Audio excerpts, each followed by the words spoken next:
Hello students, कैसे हैं। तो लास्ट बेटा हमने जो स्टार्ट किया था चैप्टर वो चार्ज पार्टिकल का किया था, motion of the charge particle in magnetic field. आज उसी को कैरी ऑन करते हैं। इससे पहले लेक्चर में पढ़ा था फोर्स कि force on the charge particle क्या था बेटा, F equal to Q B B sine theta. Theta is the angle between V and B। आज हम करेंगे next topic start, motion of a charged particle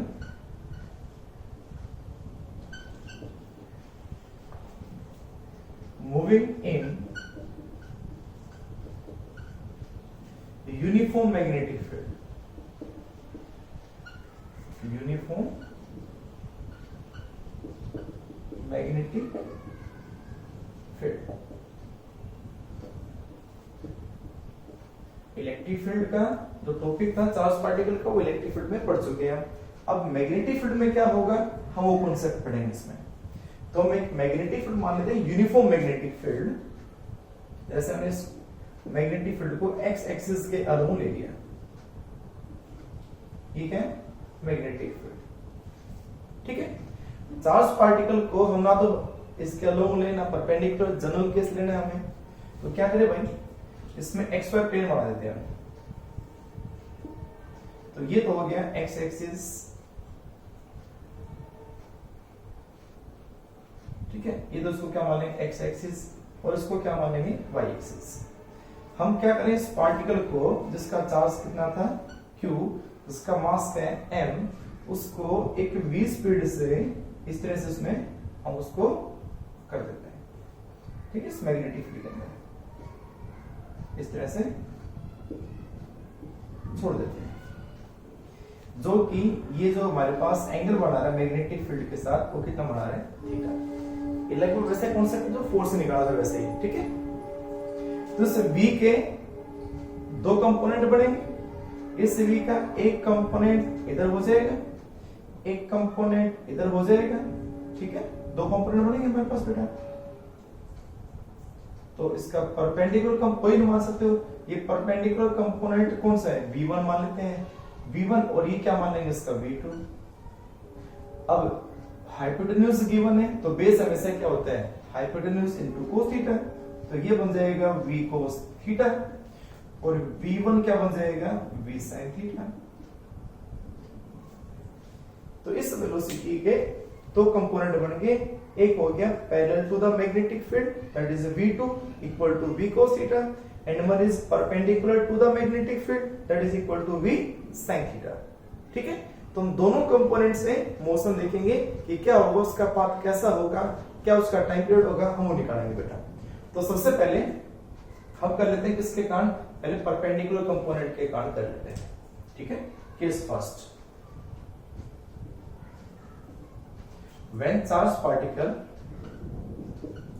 अगर क्या हो, when charge particle moving perpendicular to magnetic field, अगर charge particle magnetic field के perpendicular अगर move करता है, ठीक है, मींस दैट इज ये है, that is V is perpendicular to B इस केस में, ठीक है। तो ड्यू टू V1 कंपोनेंट से हम निकालते हैं। तो अब बताओ क्या होगा, अगर परपेंडिकुलर होगा तो सबसे पहले मैं इसमें एक परपेंडिकुलर फील्ड बना के दिखा दूं, कोई भी फील्ड आउटवर्ड इनवर्ड कैसे भी करके। तो जैसे मान लो हमारे पास इस तरह से एक फील्ड बनी,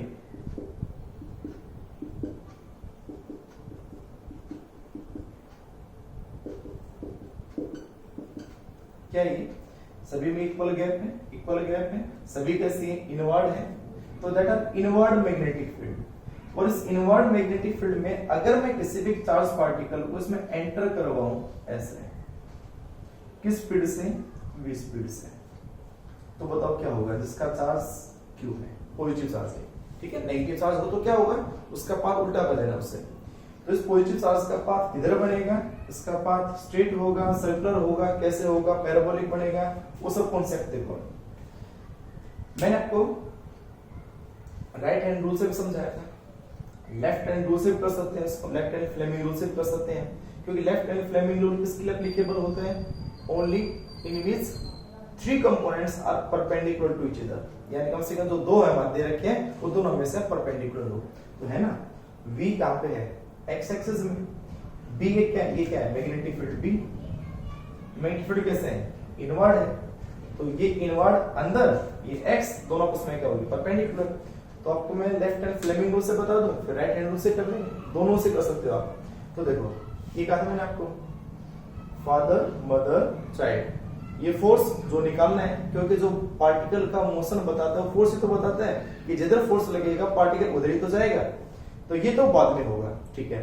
ये क्या है? Magnetic field. ये क्या है? उसका मोशन। तो चार्ज पार्टिकल का मोशन का है इधर, तो इस उंगली को कर दे इधर, हो गया से। अब हमारे पास मैग्नेटिक फील्ड कैसे? अंदर, तो मैं ये उंगली होगी अंदर, ये अंदर होगा मैग्नेटिक फील्ड, और ये हमारे पास हो गया, ये कहां होगी?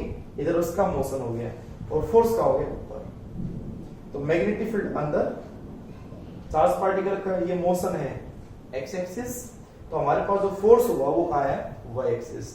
तो इस पार्टिकल पे जो फोर्स लगेगा एट प्रेजेंट वो कहां लगेगा? वाई एक्सिस में। तो ये चार्ज पार्टिकल किधर मुड़ेगा? वाई एक्सिस की तरफ, ऐसे, ठीक है, मुड़ गया भाई। उसके बाद क्या होगा? अब चार्ज मैग्नेटिक फील्ड तो अंदर ऐसे ही है, अब वो चार्ज पार्टिकल कैसे होगा? अभी चार्ज पार्टिकल ऊपर मुड़ गया, ऐसे मुड़ गया, ऐसे हो गया। अब ये अंगूठा कहां हो गया? फोर्स ऑफ इधर, इसका मतलब जब ये चार्ज पार्टिकल ऐसे जाएगा तो फोर्स इधर लगेगा, तो इसका मतलब ये ऐसे घूम जाएगा, ठीक है। जब मैग्नेटिक फील्ड अंदर ही है, अब हमारे पास ये चार्ज पार्टिकल का मोशन कहां गया? इस साइड में आ गया, ऐसे ऐसे आ गया, ये चार्ज पार्टिकल का मोशन, ये मैग्नेटिक फील्ड ऐसे ही ऐसे। तो अंगूठा क्या है? नीचे में, फोर्स कहां गया? नीचे, और फिर से ऐसे। इसका मतलब इस चार्ज पार्टिकल का जो पाथ होगा वो कैसा होगा? कंप्लीट सर्कुलर पाथ होगा, सर्कुलर। एंड कौन सा प्लेन? जिस प्लेन में मैग्नेटिक फील्ड नहीं है, देख लो चाहे कौन सा प्लेन नहीं? एक्स वाई, ऐसे घूम रहा है, ऐसे ऐसे घूम रहा है, तो ये कौन सा है? X Y. और मैग्नेटिक फील्ड कैसे है? अंदर। तो जिस प्लेन में मैग्नेटिक फील्ड होगा, ये दिमाग बैठाओ बात, ये जिस प्लेन में मैग्नेटिक फील्ड होगा उसमें कभी भी चार्ज पार्टिकल का मोशन नहीं होगा। चार्ज पार्टिकल हमेशा मैग्नेटिक फील्ड का जो प्लेन है, यानी कि जो डायरेक्शन बता रखी है कहां है भाई, वो उसमें कभी नहीं होगी। तो उस पार्टिकल कैसे घुमाई? इधर से एंटर किया और वापस ऐसे घूम के आ गया, मींस एक्स एंड वाई, ये एक्स वाई प्लेन में घूमेगा और कंप्लीट कैसा होगा? सर्कुलर। आपको जी लेफ्ट हैंड फ्लेमिंग रूल से नहीं, राइट हैंड रूल से करें आप कर सकते हो। इसमें क्या कहा था मैंने? v क्रॉस v, तो v हमारे क्या है? इधर है, b का है? अंदर। तो v से b, ये हमारे पास b इधर है, b का है? ये b, देखो हमारी ये जो उंगलियां हैं कर्ल करेंगे तो v से b का है? अंदर की साइड। तो देखो v से b, v हो गया स्ट्रेट और b का है? अंदर, तो ये हमारी उंगलियां अंदर की साइड है, तो ये अंगूठा कहां जाएगा? ऊपर। मींस जब ये v से b ऐसे घुमाएंगे तो अंगूठा कहां गया? ऊपर। अब हमारे v का है ऊपर, तो v है ऊपर और b का है अंदर की साइड, तो v से b अंगूठा कहां जाएगा? इस साइड, तो इधर घूम जाएगा। अब हमारे पास यहाँ क्या है? जब इधर जाएगी तो ये पार्टिकल इस साइड मूव करेगा, तो v इधर होगी और b क्या है? अंदर की साइड, तो अंगूठा कहां गया? नीचे, तो ये नीचे आ जाएगा। तो आइदर चाहे इसको लेफ्ट हैंड फ्लेमिंग रूल से कर लो, चाहे राइट हैंड रूल से कर लो, हम यहाँ से आराम से इसके डायरेक्शन बता सकते हैं। और भी कभी नहीं आया समझ में, और भी कुछ समझ में नहीं आए, तो डायरेक्शन जो हमारे पास है लेफ्ट हैंड फ्लेमिंग रूल, वो क्रॉस प्रोडक्ट ही तो होता है, क्रॉस प्रोडक्ट ही तो होता है। तो आप इससे भी कर सकते हो कि फोर्स की डायरेक्शन क्या है, हम ऐसे कर सकते हैं F is equal to right side corner में कहीं भी क्वेश्चन आ सकता है डायरेक्शन का, आएगा कंफर्म, फोर्स की डायरेक्शन का या मैग्नेटिक फील्ड की डायरेक्शन का 1 नंबर का क्वेश्चन जरूर आता है, नहीं तो हर टॉपिक में डायरेक्शन तो बतानी ही होती है। तो फोर्स का फॉर्मूला ये होता है F is equal to Q of V cross B, Q of V cross B। तो मतलब क्या होगा? चार्ज पार्टिकल कैसा है? पॉजिटिव है, ठीक है, तो Q का Q ही है। V स्टार्टिंग में V कहाँ है? V हमारे x एक्सिस में है, तो x एक्सिस का क्या होता है? I कैप, ठीक है, क्रॉस मैग्नेटिक फील्ड कहाँ है? इनवर्ड, इनवर्ड का क्या होता है? -k, आई क्रॉस के क्या होता है, हम ऐसे करते हैं आई जे के, ऐसे है ना, आई से जे करेंगे तो क्या आएगा, जे से के करेंगे तो आई आएगा, लेकिन आई से के अगर करते हो एंटी क्लॉक तो आई क्रॉस के क्या बनता है, माइनस जे, क्या बनता है माइनस जे, लेकिन माइनस एक हो रहा तो क्या बन जाएगा प्लस जे। इसका मतलब जो फोर्स की जो डायरेक्शन आएगी वो किधर आएगी, जे कैप में। जे कैप का मतलब क्या होता है वाई एक्सिस, तो फोर्स की डायरेक्शन आएगी वाई एक्सिस। जब ये ऊपर जाएगा तो अब भी कहां हो गया, अब भी आ गया जे, जे क्रॉस माइनस के। जे क्रॉस के क्या होता है, जे क्रॉस क्या होता है आई, लेकिन ये क्या बन जाएगा माइनस आई, माइनस आई का मतलब इधर मुड़ जाएगा।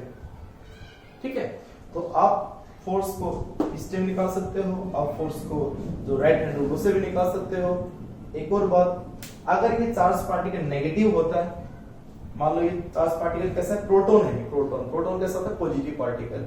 अगर ये इलेक्ट्रॉन होता, इसी इलेक्ट्रॉन, तो ये क्या होता, मैं ऐसे में डायग्राम बना देता हूं, ये क्यों पॉजिटिव है, अगर ये क्या होता है इलेक्ट्रॉन होता, दिस इज इलेक्ट्रॉन,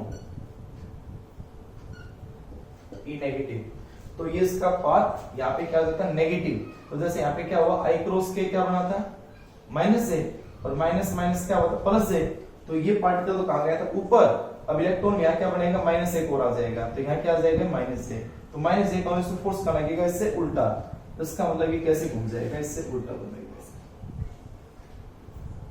ठीक है, कंप्लीट सर्कुलर बनाना, और कौन सा प्लेन, एक्स वाई प्लेन, ऐसे समझे। तो अगर हमारे पास पॉजिटिव पार्टिकल होगा तो एंटी क्लॉक घूमेगा इनवर्ड फील्ड में, और अगर नेगेटिव पार्टिकल होगा तो क्लॉक घूमेगा।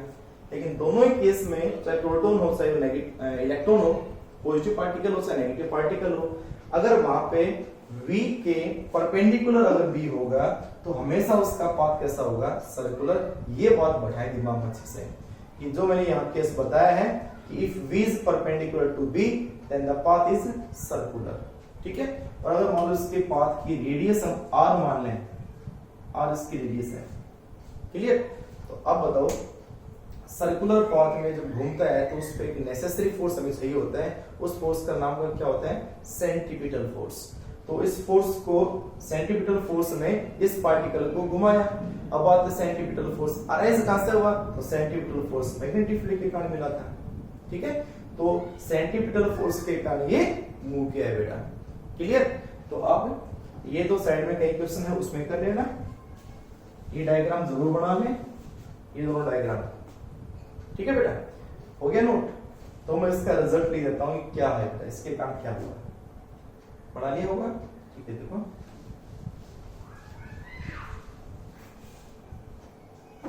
तो ये आ गया बेटा, particle describe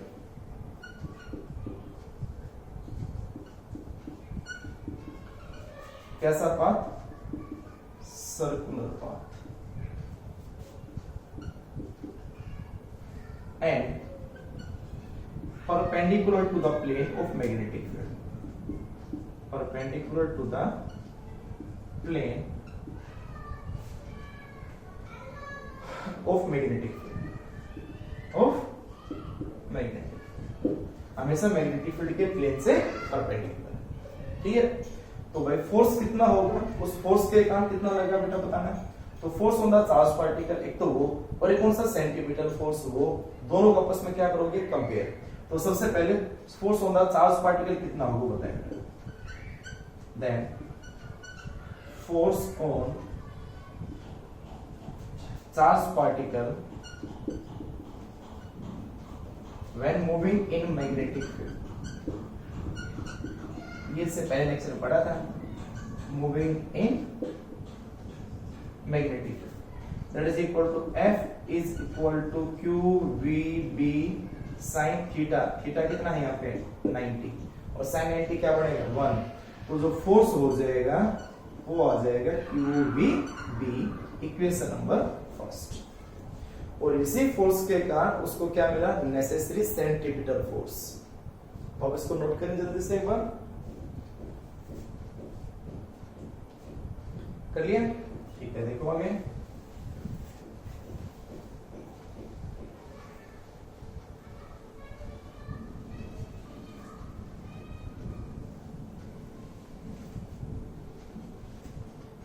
This force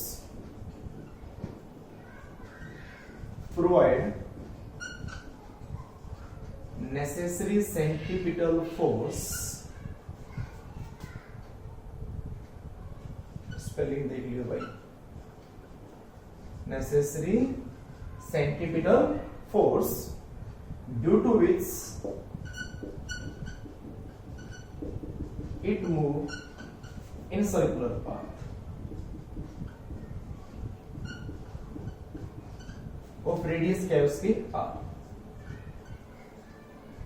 of radius r। तो हमारे पास वो जो फोर्स आया वो कितना होगा बेटा, mv²/r, इक्वेशन नंबर सेकंड। इसी फोर्स के कारण ये मिला, मेरे से दोनों फोर्स इक्वल होंगे, तो फ्रॉम फर्स्ट एंड सेकंड क्या जाएगा बेटा, QVB is equal to mv²/r। v से v क्या हो गया, कैंसिल।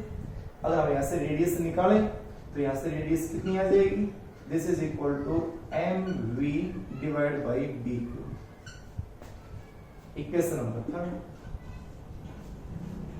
इतनी रेडियस एक्वायर होगी अगर v स्पीड से एंटर करता है, मास उसका m है, b वहां पे मैग्नेटिक फील्ड है और q उसका चार्ज है। तो हर एक चार्ज पार्टिकल के लिए, प्रोटॉन, न्यूट्रॉन, अल्फा के लिए उसका रेडियस क्या होगा, अलग अलग होगा। ठीक है, वो डिपेंड किस पे करेगा, मास अपॉन चार्ज, मास और चार्ज के रेशियो पे डिपेंड करेगा, स्पीड पे डिपेंड करेगा और गिवन मैग्नेटिक फील्ड है उस पे डिपेंड करेगा, अगर उसको चेंज करें तो।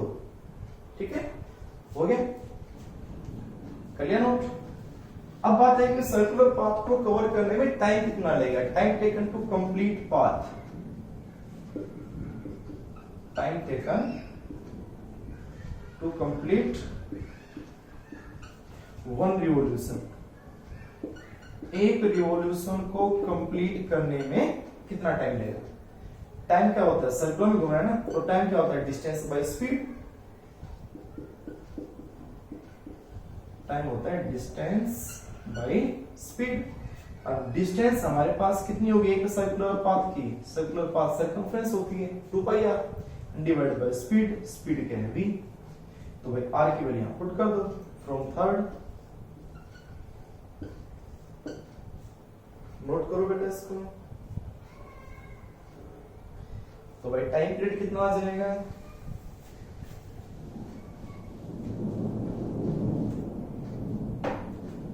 सो t इज इक्वल टू क्या बेटा 2π, r की वैल्यू पुट करोगे तो mv divide by bq and divide by v, v से v हो गया कैंसिल।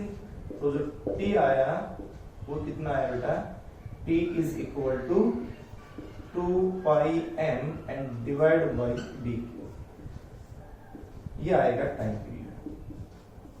और आप देखो इस टाइम पीरियड में ना रेडियस है ना स्पीड है, means time taken by the particle is independent on the radius. चाहे वो बड़ा चक्कर लगा के आओ चाहे छोटा चक्कर लगा के आओ, पहुंचेंगे दोनों एक साथ, टाइम बराबर लगेगा उसमें।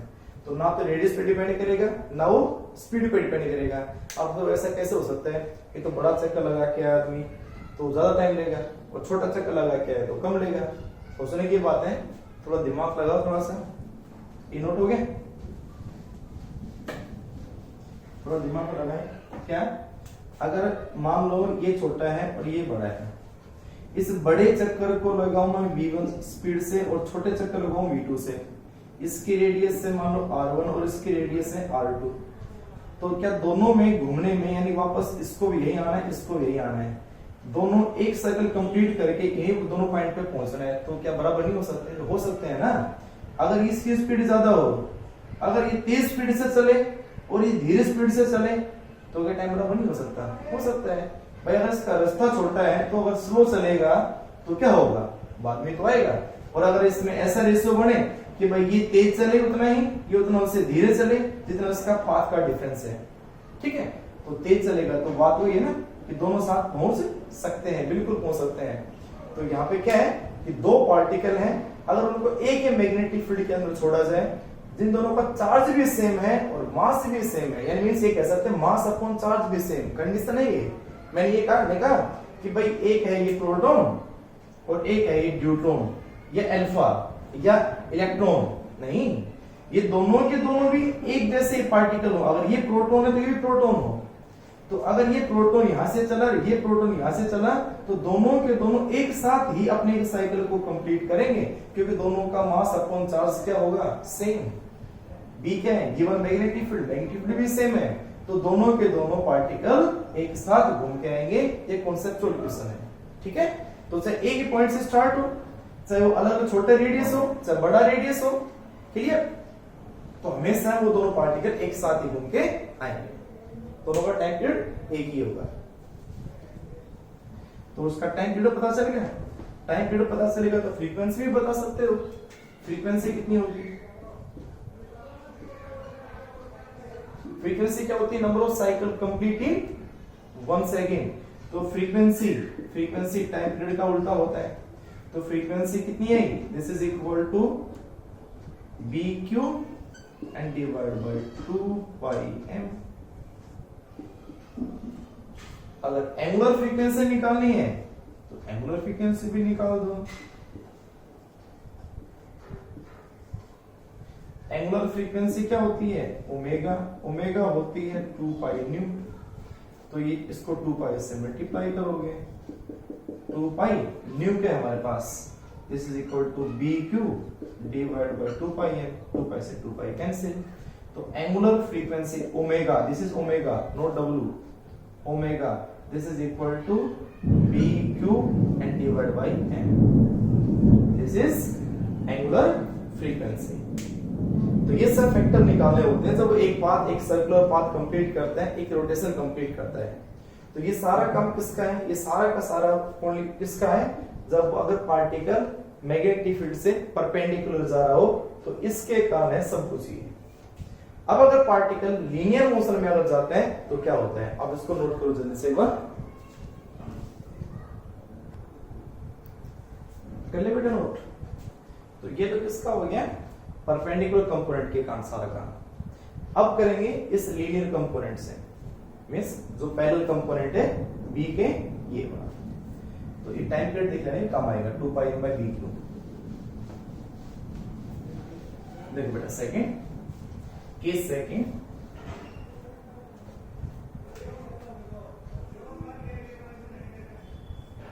If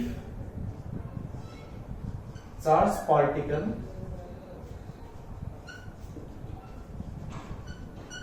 move parallel to magnetic field, parallel to magnetic field।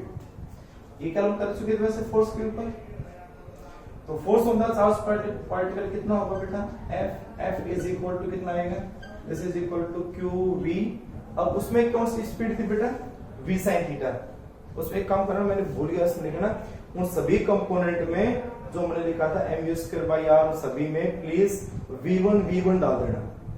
हर से क्या लिख दोगे, V1 सभी में। V sin थीटा मत करना, कभी एक दूसरे थीटा को 90 पे पुट कर दे, नहीं, वो थीटा 90 ओनली, ये थीटा हमारे पास।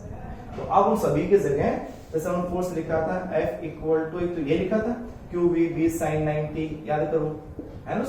उसमें V की जगह क्या नाम दे देना, V1 सब जगह। F इक्वल टू लिखा था हमने mv²/r, तो उस V की जगह देना V1, ठीक है। तो अब जब यहां से रेडियस निकालोगे तो ये आ जाएगा mv/bq, तो V की जगह V1, तो V1 आता जाएगा समय, ठीक है। तो जब टाइम पीरियड निकालोगे तो टाइम पीरियड बताएगा ही नहीं, और टाइम पीरियड अपने आप क्या आ जाएगा 2 पाई/bq। और जहां तुमने वहां पे V लिखा था उन सभी V की जगह V1 डाल देना बेटा प्लीज, ओके। अब हमारे पास कौन सा है, अब लीनियर कंपोनेंट है, तो यहां V की जगह क्या हमारे क्या लिखेंगे, V2।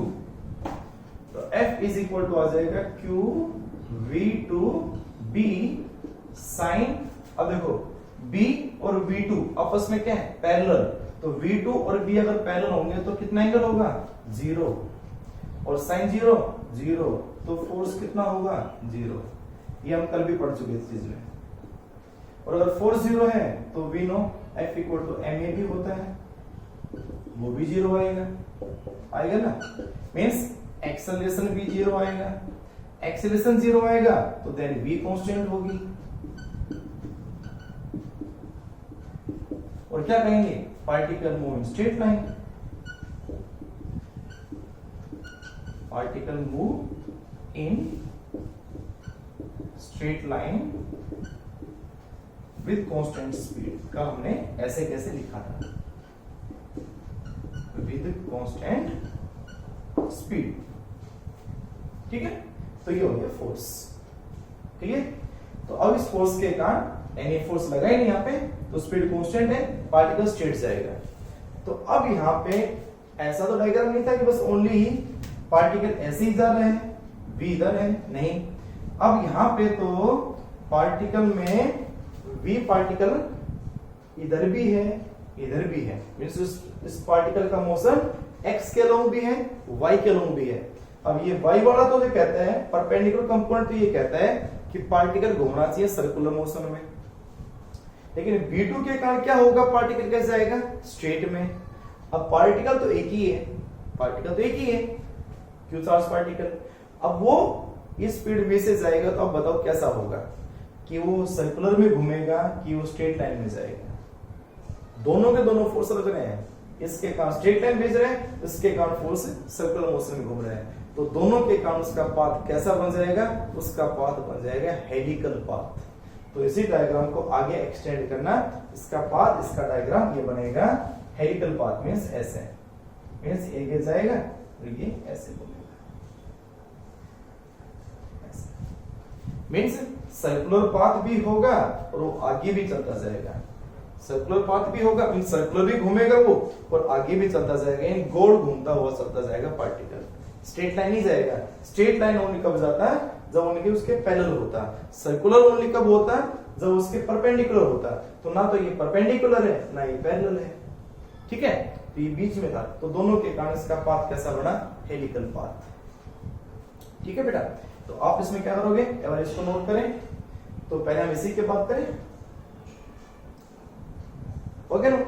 ठीक है, मिटा रहा उसको मैं, देखो बेटा, तो इन दोनों के कारण क्या होगा,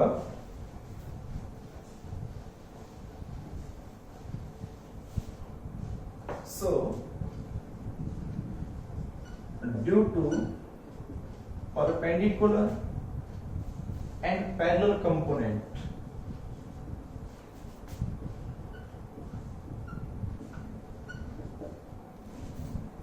ऑफ वेलोसिटी टू किसके बेटा, मैग्नेटिक फील्ड पे,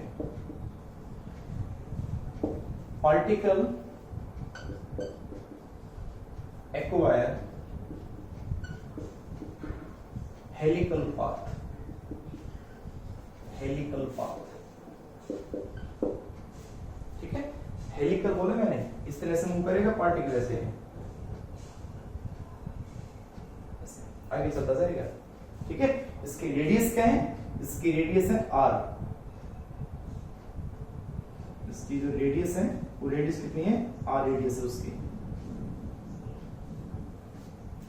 ठीक है बेटा, तो अब इसके अंदर अब ये बताएं, जब वो एक सर्कुलर रोटेशन कंप्लीट किया था तो कितना आगे गया था, ये चीज जैसे कहीं लगा लो से, मैं कह दूं भाई एक, तो यहां से लेकर यहां तक उसने एक सर्कुलर कंप्लीट यानी कि एक रोटेशन कंप्लीट किया है, तो कितना आगे गया है, ये मैं इसको मान लेता हूं मैं x। इसको क्या बोलते हैं बेटा, इसको बोलते हैं पिच ऑफ हेलिक्स। मैं आपको समझाता हूं अगर प्रैक्टिकल एग्जांपल लेके। जैसे मेरे पास एक रिंग पैक यानी कि टेप एक तरह से क्या है बेटा, अगर मान लो मैं इसको आपके सामने ऐसे रखता हूं, अगर मैं इसको क्या करूं, एक निशान लगा मैंने यहाँ पे, तो अगर मैं इसको यहां रख दूं, ऐसे रख दे यहाँ पे, इस पॉइंट स्टार्ट किया, अगर मैं इसको एक रोटेशन आगे करूं, घुमाओ उसको गोल सर्कुलर पाथ में, सर्कुलर पाथ में से, तो ये आगे कितना जाएगा, जब ये एक उसी पाथ पे आ जाएगा वापस, यानी तो इसका मतलब एक रोटेशन करने में इसने इतना डिस्टेंस ट्रेवल किया, हो ना, कि अगर यहां था मैंने यहां से पलट दिया ऐसे, फिर इसको एक रोटेशन कंप्लीट करवाया, एक रोटेशन कंप्लीट करवाया आपने, तो एक रोटेशन कंप्लीट करवाया तो यहां पहुंचा है एक रोटेशन के बाद। तो एक रोटेशन से वो कितना लीनियर डिस्टेंस आगे सरकता है, गोल घूमता हुआ, कोई भी पाइप लगा लो, कोई भी लगा दो, एक रोटेशन करने से वो कितना आगे सरक जाता है, लीनियर डिस्टेंस ट्रेवल करता है, उसको बोलते हैं पिच ऑफ हेलिक्स। क्या बोलते हैं? Pitch of helix. अब इसमें आगे लिखता हूं मैं, पिच ऑफ हेलिक्स क्या होती है।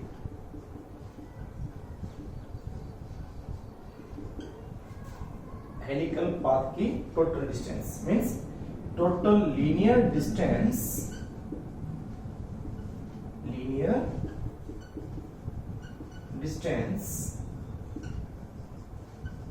traveled by particle during one complete rotation, जब वो एक कंप्लीट रोटेट होके आता है तो कितना लीनियर डिस्टेंस मूव करता है, वो पिच ऑफ हेलिक्स कहलाता है। तो पिच ऑफ हेलिक्स कितनी होगी? This is equal to pitch distance एक तरह से, तो x is equal to distance क्या होती है? Speed into time.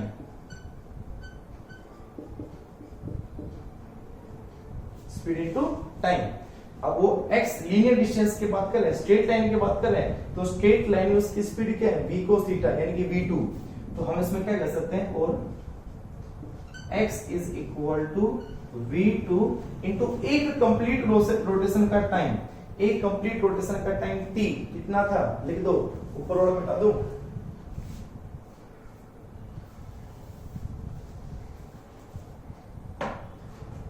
और x is equal to v2 की टाइम v cos थीटा आप रख सकते हो, आपकी मर्जी, अगर लिखो तो आप नहीं लिखो तो इसे पढ़े रहने दो, v cos theta into t।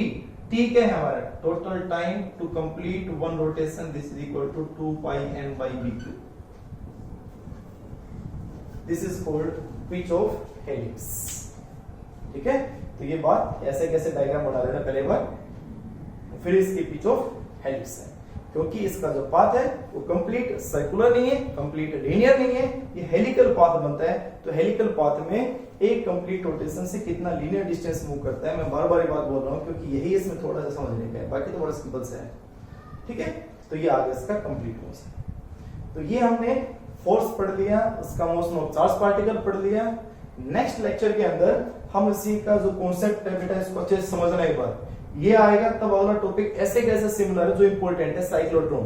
ठीक है, वो साइक्लोट्रॉन में सारा का सारा जो टाइम पीरियड निकाला है हमने 2 pi by v, उसकी स्पीड निकाली है, रेडियस निकाली है, सब कुछ वो का वो निकालेंगे, फ्रीक्वेंसी है, तो सब वही निकलेगा, वो का वो है, इन इसी का ही सेम पार्ट है, आप लगा लो, लेकिन ये नॉलेज उसके अंदर काम आएगा, ये जो बेसिक उसमें काम आएगा। ठीक है, तब तक के लिए थैंक यू, बाय बेटा।